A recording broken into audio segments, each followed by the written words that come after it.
Welcome back. We head to Grenada, where hurdlers Andrew Riley and Leah Nugent have been among the best placed Jamaicans so far at the Grenada Invitational meet now underway.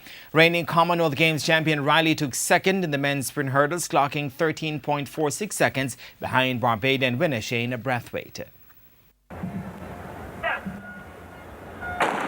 And despite all the noise in the stadium, a fair start in the men's 110-meter hurdles.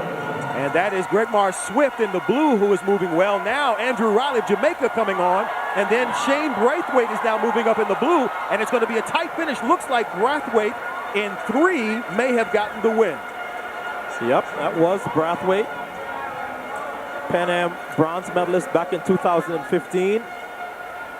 Gone well in lane 5, but then Riley came back and then Brathwaite came back.